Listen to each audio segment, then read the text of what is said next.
Mama oyo bozali komona bakangie na police na Goma na 12 bana, azwi bana mike 12 azoke na bango wapi toyebi te, azokende koteka bana wana tosala bango ni toyebi te, à suivre cette émission.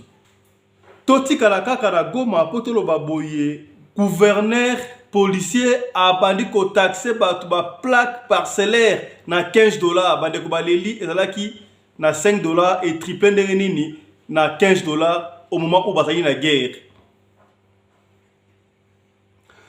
Kaka kuna na Nord Kivu kuna bandi ko taxer bana classe afin basala l'examen d'état bafuta bongo $5 bandeko. To bosani état de siège kokamwa. Botala ndenge soda abetiwe wa masasi pona likambo nini epesi pasi. Et voilà, faites comme moi. Abonnez-vous massivement sur la chaîne YouTube Radio Lokole TV. Radio Lokole TV depuis l'Afrique du Sud.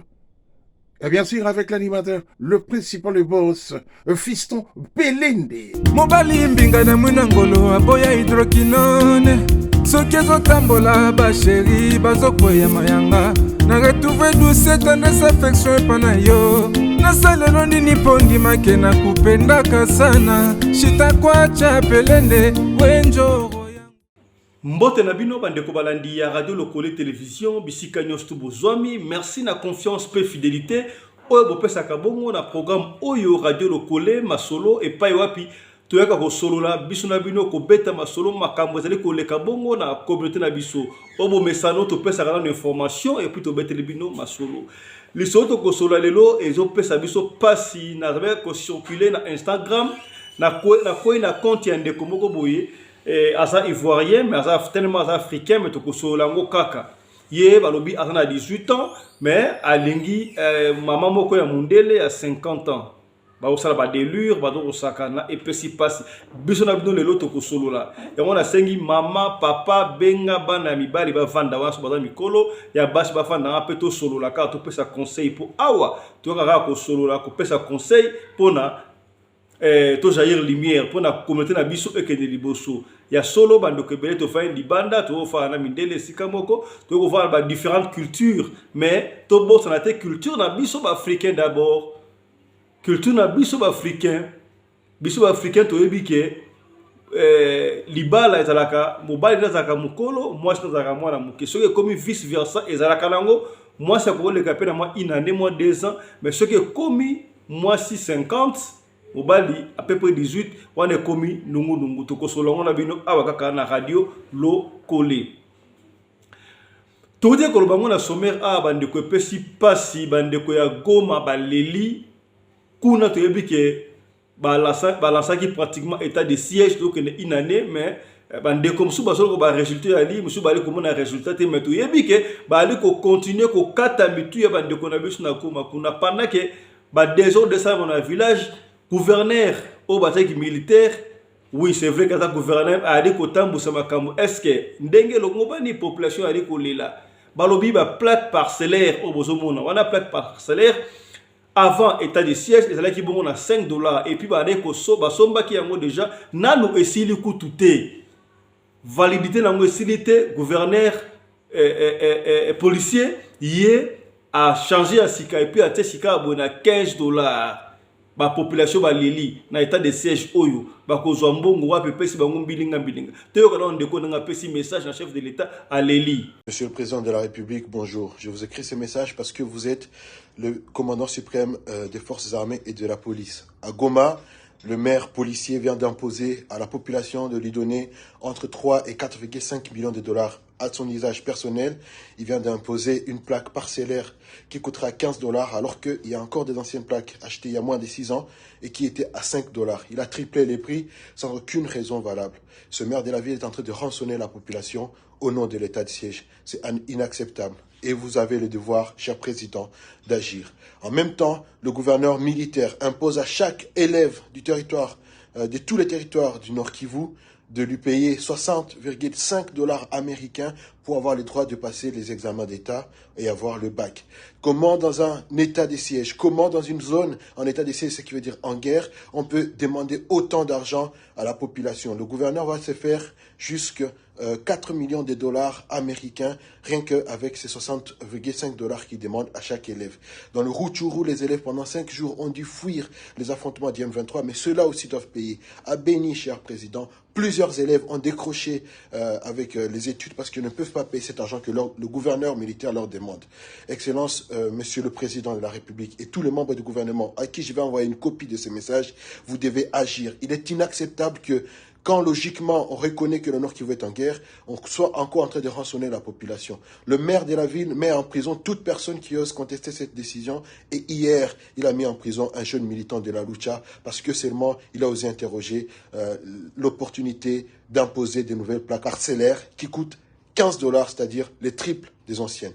Cher Président, j'espère que vous allez m'écouter. J'espère que ce message sera écouté par tout votre gouvernement et que vous allez demander aux autorités militaires installées au Nord Kivu d'arrêter de rançonner la population qui souffre déjà énormément. Donc je crois message Yandeko et comité pa ya bakonzi ceux qui bataille les camps ce gouvernement central et biango ba meka ko bongisa pa ndeko bazali na passe surtout bana o bazali la guerre kuna bali ko buna passe l'examen d'état 5 $, ba ko so yango wapi mote kezali moi et belé ba para bali ko souffrir. Toti kala kaka na Goma na état de siège kuna to moni ke police pe azali ko sala musala mama o bali ko mona wana bakangiye na 12 bana o bali ko mona ba policier bali ko batana mutuka wana bana wana mama bakangi mwana mama wana bana ba différentes familles yo zalaka na Goma ozalaka na Ituri ozalaka wapi obungisa ki mwana na yo tala bakangi mama oyo na bana awasa trafic d'enfants côté ya Goma abande ko kena bango na frontière ya Rwanda à côté na bango pasa na bango nini do bakam oyo côté kaka bana to koloba ezali ko sila kaka te donc mama o bakangi wana coup de chapeau na police nationale congolaise pour ba simbi mama wana pour été vraiment donc ndeko oya bungisa ki mwana bakota ba Ituri bakota ba Goma même wapi ceux qui mwana bungaki bo benga na police ya Goma ba retrouver 12 bana et pa ya mama wana. Indiscipline na armée to ali ko lobato pe na police nationale congolaise ezali ko continuer chaque fois to ali ko la Sarabino comment est-ce que ba policier ba ali ko bundana ba chauffeur ba roulage consort mais lelo et ça la bi bo epesi passe bandeko ndenge mo tout la image za te pour ma régulation to la ma photo to yi bomba wana comment est-ce que policier a bêtise mwana ya wewa to moto ya moto masasi moni etoboli wana epesi passe. Est-ce que les policiers qui me tuent de bête masasi ata civil a déconné ata civil a salimabe ozaina na droit ya ko beta masasi ndengwate et pesi pasi wana okolagisa indiscipline et comme on a lokola na police nationale congolaise ba pesa rabino formation te ba instruction à la raté nzoka yo ezali indiscipline na yo moko. Alors il faudra voir ce policier ou ya beti civil masasi ata we wazala ki te tue ata zala iko yokate mais ozali na droit ko beta mutu masasi tendengo wana faut otala état ya policier wana est-ce que policier wana azalaki n'état moko normal azalaki na kuitité est-ce amelaki bombete est-ce azalaki état normal pour beta mutu masasi boye to yebi ke balobaka soda ko boma pe na soni mais il faut ko yeba ko ba norme ko respecter qui soda na yo to ki policier na yo ko beta mutu masasi ndengo wana et pesi pasi donc tala de quoi ko souffrir ba beti masasi et pas ya policier bino pandeko boye baka bongo kotosa mibeko soki ba pekisi moto na ville apekisi régulation fait ba kolanda ba régulation émission meleka kala RTNC na ba chaîne soto tosa mibeko ya nzela soki totosi mibeko ya nzela tokoma na niveau oyo te. Bandeko tokobeta sika aboliso tokoumela mingi te poteza mingi te ndeko tela déjà image wa bozomona image bozomona wana na bandeko ko le kaka na Instagram na mona ngo par hasard na zape abonné ndeko ante na kutia ngo par hasard na imna tala bona mona oh tala comment est-ce que bozomona wana na boni bozomona jeune garçon wana asa ivoirien il y a lobby yé a sepel na yé na mama wana mama ozomona ya mundele wana na habité alandi ki mundele tonne mama wana ba asa na plus de 50 ans Yemo ka ali koloba garçon maman na bazolo bazana plus de 50 ans mais ye garçon na lobi atana 18 ans mais ngasona tali la mona to go pesa un peu elongna ça moi jeune mouké to go pepe ba 18 ba 19 ou ba 20 aliki 22 mais pourquoi est-ce que bana ba ali koyo kate to yebite mwana oyo alandeli mundele oyo pona nini pona likambu nini est-ce que ezaka ka ndenge balobaka makambo ya mukanda to makambo ya mukanda te mwana o ndenge wa mwana déjà wana déjà ndenge ya déjà wana abota presque déjà asana mukanda na ye peut-être déjà mais o alandeli mundele oyo nini pona ba sentiment kaka ba délure yoka ndenge mo azo bana ko tilo fois oyo ka ndenge azo ba imu abino ngana lengi na mambu bimba boye po soki asali mbeba na beta mambu bimba oyo na beti makofi apoko beti makofi abondelinga susu amemi ngai ake na shop asombelinga bilamba na ebiti bana na biso na africain bana tozobota libanda bazo respecter coutume africaine te ezo pesa pasi to senga na ba parents bosalaka effort pona ko lakisaka bana ba culture na biso africaine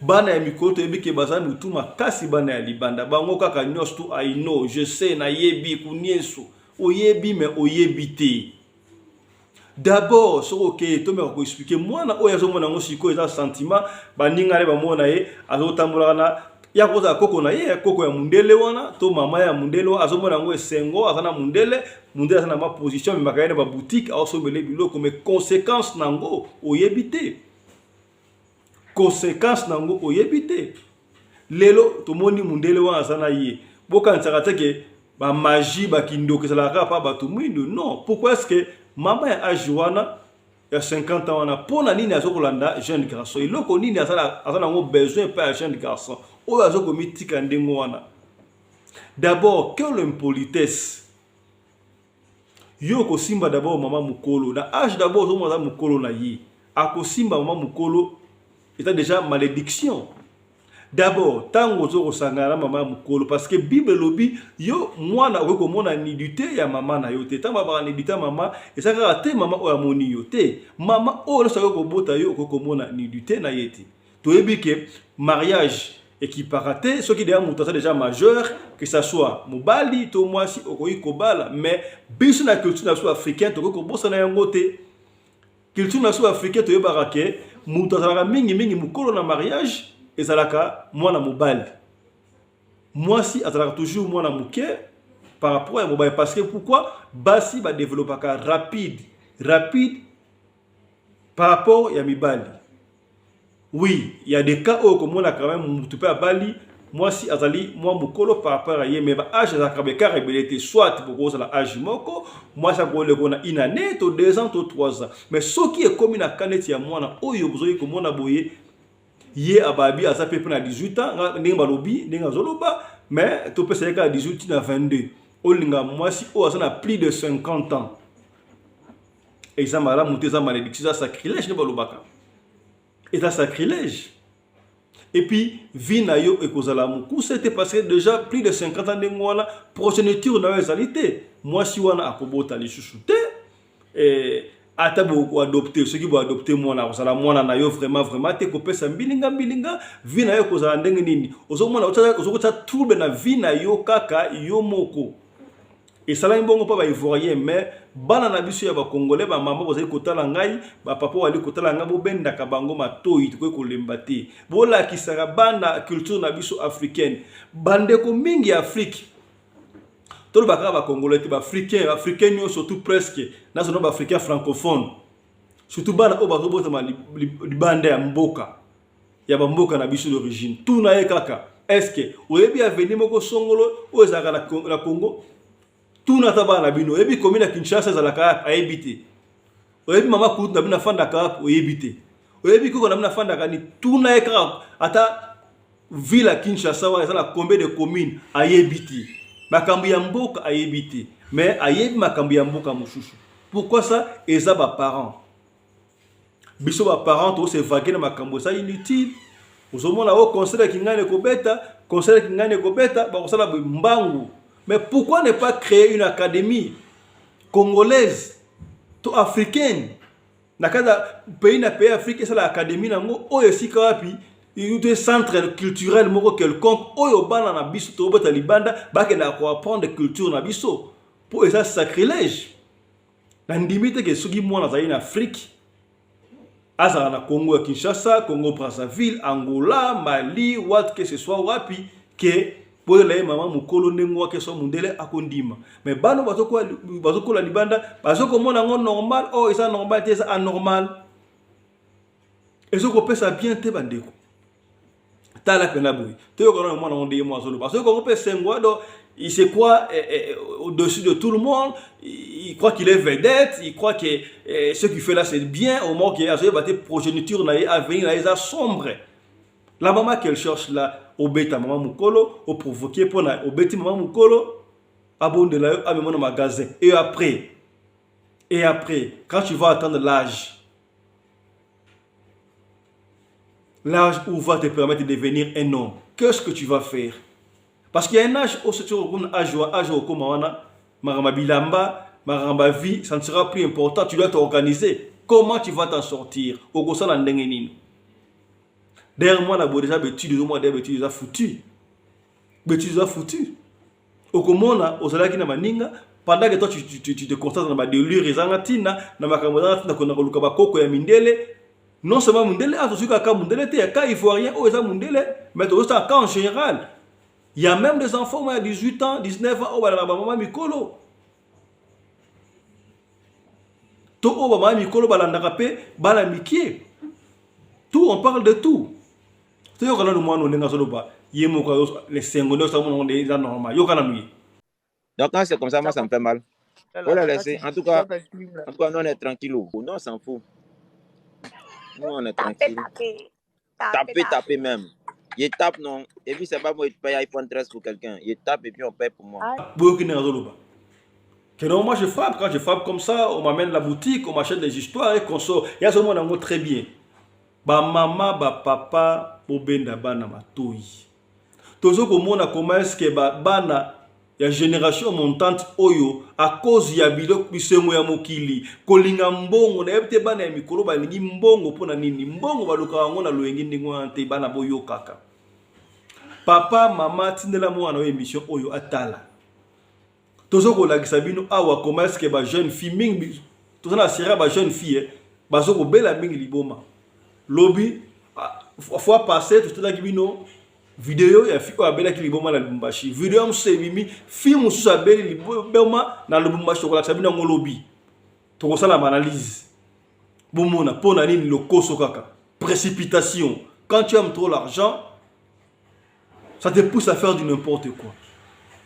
J'insiste sur nos enfants africains, surtout francophones, les Ivoiriens, les Camerounais, les Congolais Brazzavillois, les Congolais de Kinshasa, les Gabonais. Faites attention, nous devons apprendre à nos enfants nos cultures africaines. Chez nous, un jeune garçon ne peut jamais aller avec une mère de plus de 50 ans. Ça n'existe pas chez nous les Africains. Nous savons que les enfants que nous mettons au monde à l'extérieur, ils essayent de s'adapter à la culture européenne. Les Occidentaux, nous ne sommes pas les Occidentaux. Nous vivons à l'extérieur du pays, mais on ne peut pas oublier nos cultures. On ne peut pas oublier nos racines. Apprenez à vos enfants à respecter leurs racines. Sinon, nous risquons de perdre notre Afrique. Nous risquons de perdre la culture africaine. Ça sera trop dangereux pour nous. Je crois que tous les Africains m'ont entendu. Partagez cette émission. Partagez cette émission. Ça m'a fait pleurer quand j'ai vu cet enfant ivoirien.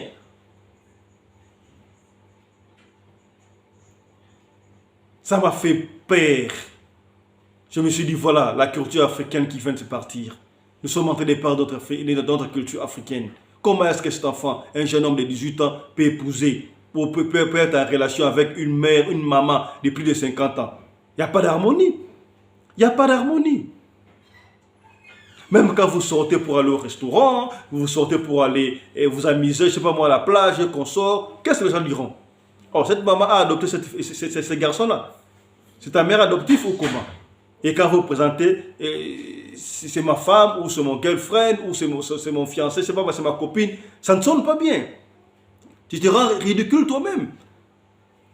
Les enfants, il faut écouter les conseils de vos enfants. Là, tu te crois au zénith, tu te crois supérieur aux autres. Moi je sors avec une maman. Hein. Je sors avec une maman qui me fait un peu de tout. Oui, après 5 ans, 10 ans, la maman va vieillir davantage. Et toi, tu auras maintenant l'âge de flair. L'âge où tu dois prendre tes responsabilités.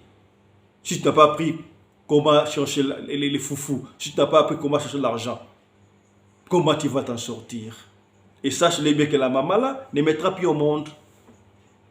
Tu es appelé à mettre au monde, à créer ta progéniture. Ça pourra être trop tard. Ça sera difficile pour toi. Et tu vas rendre malheureux ta famille. Et puis s'y passe. To partager émission au Katindeland de Konyos tout francophone africain tout camerounais burundais oh ça le français tindelay ayo ka émission tala oyo et puis singai passi ton Nathalie image oyo na bay non lelo te ngato beta li solo ya fi oyo comme li boma na machine na bino non to bandana non oyo na to peigner bana biso africain to suki awa. Merci de nous avoir suivis, mesdames et messieurs. Restez branchés et partagez cette émission. Merci à tous les abonnés. Et tous ceux qui sont déjà abonnés, partagez cette émission. Partagez. Si tu n'es pas encore abonné, on t'envoie les links ou tu vois les links quelque part sur Facebook, WhatsApp, Instagram. Partagez, abonnez-vous sur Radio Lokole TV pour ne pas manquer. Surtout, n'oubliez pas d'appuyer la cloche de notification pour ne pas rater nos programmes. Nous allons vous retrouver demain avec un autre numéro de l'émission Radio Lokole Masolo sur votre chaîne Radio Lokole Télévision. Et moi, c'est Fiston Pelende. Merci à Yannick Kini, à les sponsors officiels de cette chaîne Radio Lokole TV. Merci à mon ami personnel, commandant Congolais Anderson de Djobourg. Je n'ai pas oublié un prince à New York, Tijan Luchombo, Yamama Franc. Didier Djengabokula, Carlos Sako, autorité morale, homme d'affaires, Oumela. Mbote, grand merci, grand bonjour, grand bonsoir à Maman Sociale, Irène Massiandoki. Merci à toi, Claudine, chez Claudine Lagrache TV aussi. Vous êtes très nombreux, merci à vous. Merci Yolande, merci Didine 100 kg TV. Merci Mamou International TV Show. Oza Ebele, Elena Gracia News TV, Mbote Sikozali. Merci na Mama Rina Umbi, la femme à la taille d'une tige spaghetti, ni courbure, ni virage. Coordonnatrice à Radio Lokole Télévision. Merci à l'homme qui s'est frotté les pouces sur l'index. Mbote. Chap chap. Et tchara.